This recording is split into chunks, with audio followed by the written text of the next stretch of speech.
Vamos con esta primera edición de Radio Análisis y saludamos a esta hora de la mañana al analista internacional académico Mladen Yopo, a quien le damos la bienvenida.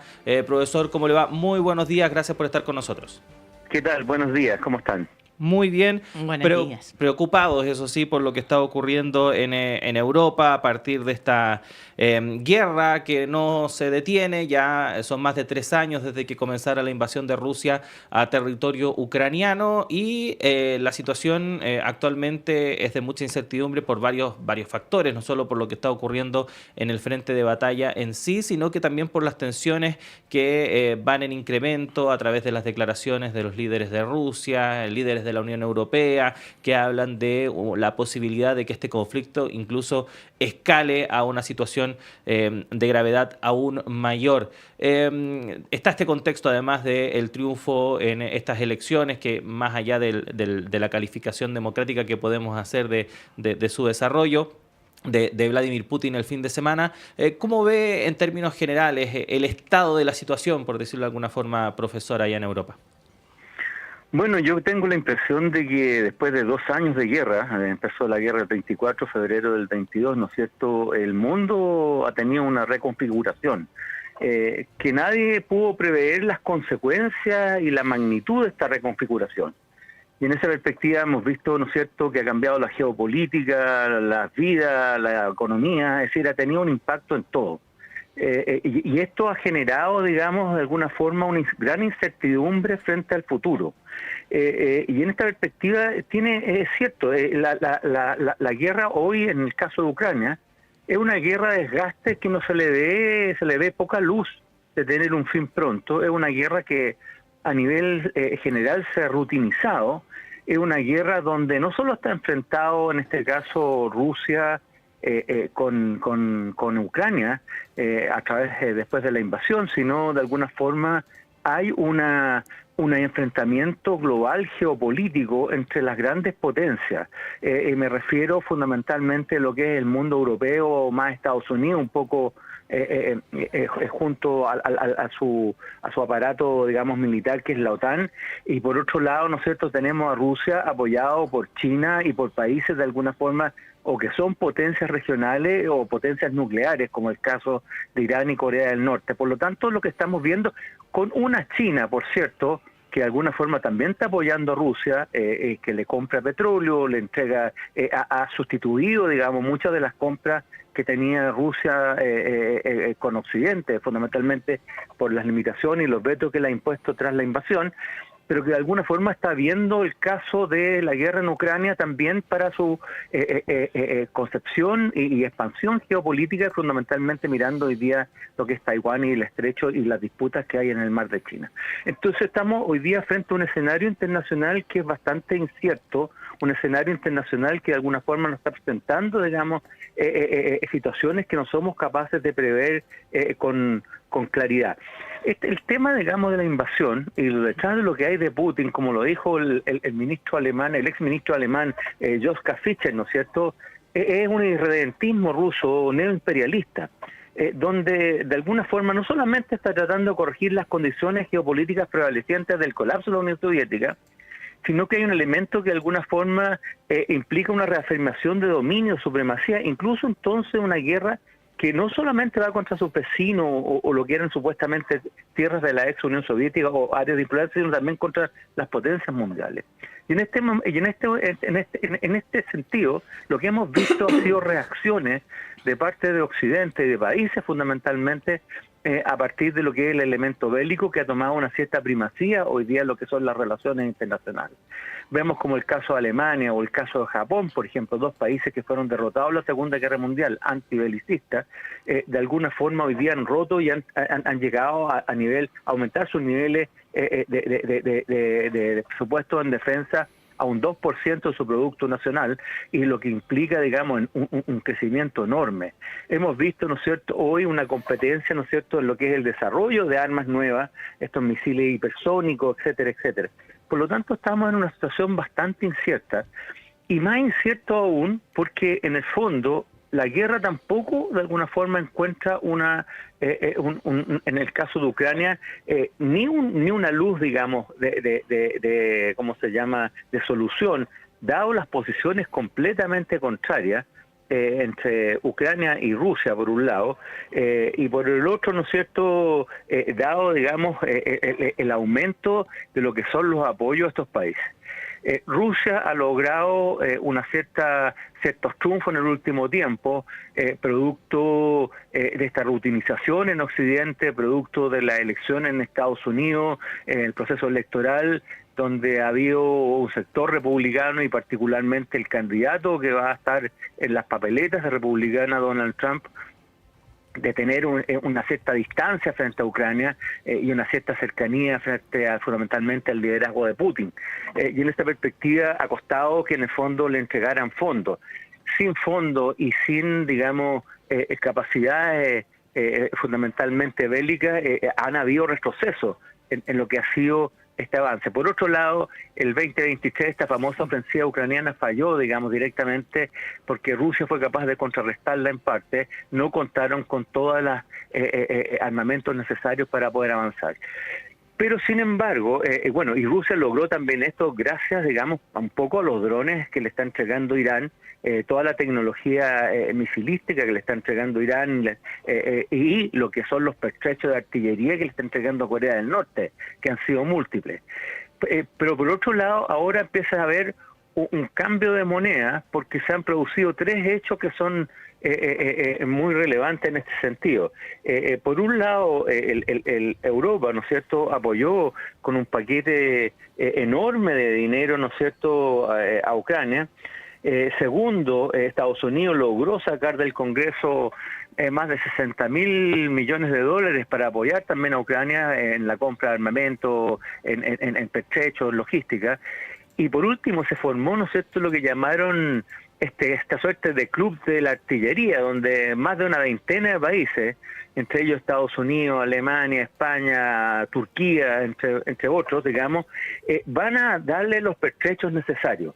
Y entre ellos estos pertrechos, de alguna forma, aparte de lo que es el elemento, digamos, para cañones y otras cosas más, viene también un paquete de F-16, digamos, que van a poder ser usados. Por lo tanto, eso va a contrarrestar en un momento determinado lo que es la capacidad rusa, que es bastante mayor a la ucraniana, pero lo que hace al final de cuentas como resultado final es dejar una guerra que va a quedar ahí. Va a quedar ahí porque las posiciones son completamente opuestas, digamos, son completamente diametralmente opuestas, y también porque detrás de esto hay otros intereses en juego que son intereses geopolíticos mayores. Mladen, a propósito justamente de estos otros intereses geopolíticos mayores, perdón, y esto que llaman una guerra de desgaste, ¿cómo se podría definir estos intereses geopolíticos en una guerra que podría prolongarse, según lo que señala, por mucho tiempo y por muchos años sin que sea favorable a un sector ni a otro? Y agrego inmediatamente la pregunta: ¿qué importancia tiene la permanencia de Putin en Rusia, en el poder, para esta lógica imperialista, expansionista de Rusia, que va más allá, como decías, de lo que fue la antigua Unión Soviética? Bueno, mira, en general, en lo que son las relaciones internacionales, durante la Guerra Fría se puso un concepto que se llamó disuasión por amenaza. Lo puso Naciones Unidas, y por eso que no hubo un ataque directo, digamos, nuclear entre las potencias en disputa en ese momento, lo que era la Unión Soviética y fundamentalmente Estados Unidos, más algunos países europeos como el caso de Francia y Gran Bretaña. Y por eso, digamos, de alguna forma esto tiene un límite, no va a llegar a un final, pero sin embargo aquí hay intereses del hecho, digamos, en el fondo hay una lucha por la hegemonía internacional. Tras la caída de la guerra, el fin de la Guerra Fría, no se levantó un hegemón absoluto, y Estados Unidos hoy día está disputando el poder mundial con China, pero también Rusia quiere jugar un papel en esto. Entonces, por lo tanto, hay una disputa global de poder para la reconfiguración de un nuevo escenario internacional. Y eso es lo que está en juego. ¿Cómo se va a redefinir este escenario internacional? Y ahí hay una lucha de poder, y por lo tanto va a seguir este conflicto y van a seguir otros conflictos más. Es decir, conflictos intermedios, digamos, como el caso del tema de Gaza, Israel, o temas en África, digamos, estos conflictos que hay en África, sobre todo en la zona norte, digamos, o en otras partes del mundo, van a seguir presentes dado esta disputa global y disputas presentes de intereses particulares. Por lo tanto, yo diría que en el fondo la elección de Putin lo que hace, y lo que él lo puso con mucha fuerza, es que de alguna forma se apoya con esta las políticas que él ha implementado en general a nivel internacional y particularmente en la guerra de Ucrania. No nos olvidemos que Putin ya es el dirigente soviético, ¿no es cierto? Perdón, ruso, que más tiempo lleva en el poder desde Stalin. Entró en el poder en el 2008 y eso implica que se ha mantenido y ya controla el aparato, se ha convertido en un nuevo zar. El caso de Putin es un nuevo zar.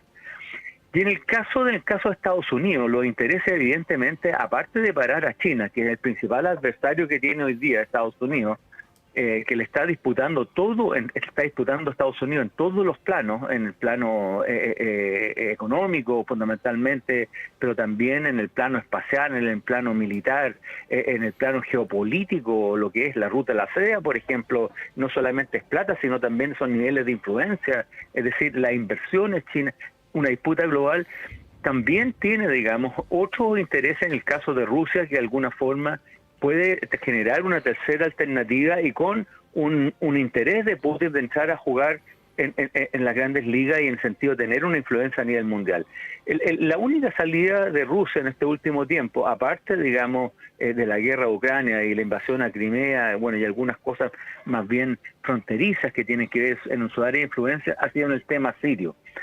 Tuvo una importancia relevante la intervención Rusia en Siria para la mantención del liderazgo sirio, digamos, tras los varios años de guerra, digamos, a través tiene una base en Tartus, digamos, en Siria, y por lo tanto es uno de los pocos elementos donde estuvo experimentando ya una injerencia mayor en lo que es la definición de los escenarios internacionales. Profesor, ¿hasta qué punto puede afectar toda esta situación a la interna de los gobiernos de la Unión Europea? Hemos visto durante estos últimos días cómo gobiernos como Francia, Alemania, España han aumentado el discurso bélico, por así decirlo. Hay un discurso más belicista, llamando a la población casi que a prepararse para ir a una guerra ya no solamente apoyando a Ucrania, sino que una guerra directa con Rusia, y esto ha provocado que una situación muy particular, que por ejemplo sectores de ultraderecha al interior de estos países hablen de que estos gobiernos nos están empujando a la guerra y obligando a la población finalmente a una situación de crisis, un punto de inflexión básicamente. Se está evaluando incluso volver al servicio militar obligatorio en países como Alemania, en fin, en Francia ya están en ese proceso. ¿Qué tanto puede afectar en la interna de los gobiernos de la Unión Europea prolongar finalmente este conflicto? Bueno, para Europa siempre Rusia ha sido la amenaza, digamos. O sea, siempre se ha visto una cortina, digamos, que en el fondo está cubriendo siempre un velo que está ahí siempre presente, digamos. Por lo tanto, no es un tema nuevo, y sobre todo para los países que eran de la órbita de la Unión Soviética, los países llamados de Europa del Este. Por lo tanto, es un elemento que está presente. La incertidumbre juega siempre a favor de los sectores más conservadores, más reaccionarios, el día más nacionalistas, y por lo tanto está jugando a favor de las derechas, en este caso, en el caso europeo, y lo estamos viendo fuertemente como las derechas han aumentado, digamos, enormemente sus votaciones y sus adhesiones, dado la incertidumbre que hoy día tiene el escenario internacional.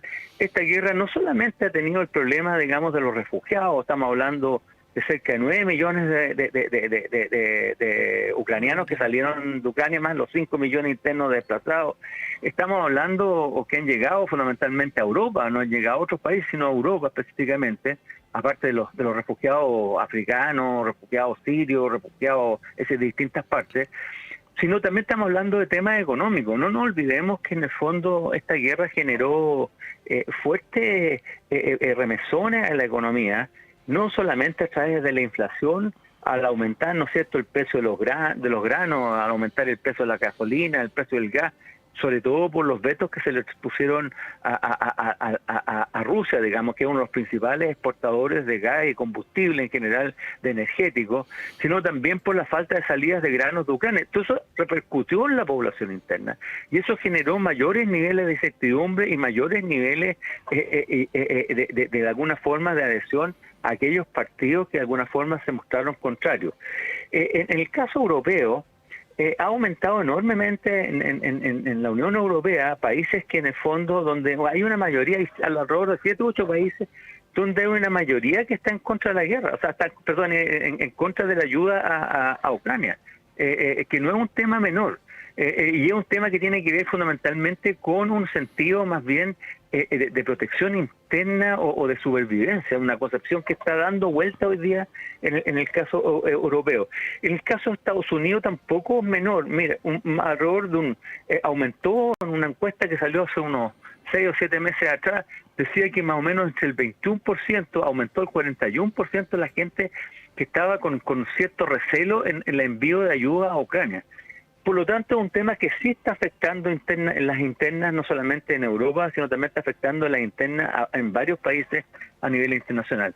En Europa particularmente por la proximidad, por la cercanía que existe con Rusia, por el temor de una guerra nuclear, cosa que Putin ha exacerbado retóricamente, lo ha usado como amenaza, lo que demuestra que tampoco le está yendo demasiado bien a nivel de la batalla. Es decir, hoy se calcula, de acuerdo a ¿cómo se llama?, a informes de inteligencia, se calcula en 315.000 o un poco más, o por ahí, entre 300 y un poco más, 1.000, digamos, los soldados heridos y muertos en el bando ruso. El New York Times de mediados del año pasado daba 120.000 soldados rusos muertos y entre 170.000 y 180.000 heridos. Del caso ucraniano, 70.000 muertos y más de 100.000 heridos. Es decir, los costos para Rusia en términos de soldados han sido muy grandes. Ahora, Rusia tiene capacidad para seguir teniendo soldados y teniendo logística, pero igual eso tiene una repercusión interna. Ya hay un malestar interno también un poco a partir de lo que son las pérdidas, las inseguridades, las limitaciones de alguna forma que ha afectado a Rusia, digamos, la guerra. Los vetos, por ejemplo, o las sanciones económicas han sido importantes, no son menores. Se calcula que de Rusia han salido más de 1 millón de personas jóvenes, fundamentalmente, para no ir a la guerra. Y eso es un tema no menor. Entonces, lo que no se ve eso es por el control de la información rusa y de alguna forma también por las limitaciones de la expresión política interna, digamos. Que hoy día hay un control bastante autoritario y por lo tanto no se ve eso. Ha repercutido no solamente en Europa, que hoy día lo ve como amenaza, y esa amenaza de alguna forma ha tenido más adeptos en la derecha y en sectores conservadores, sectores nacionalistas, sino también en la propia Rusia o en el caso de Estados Unidos, también es un tema de las elecciones. Mladen Yopo, académico, analista internacional, muchísimas gracias por haber conversado con nosotros para explicarnos un poco en qué está ese conflicto, ¿no es cierto?, de que, como decías tú, de repente se naturaliza y nos olvidamos que está ahí, presente. Ha sido un placer, muy buenos días, que tengan una linda jornada. Igualmente. Gracias, profesor. 8 de la mañana en punto, tenemos que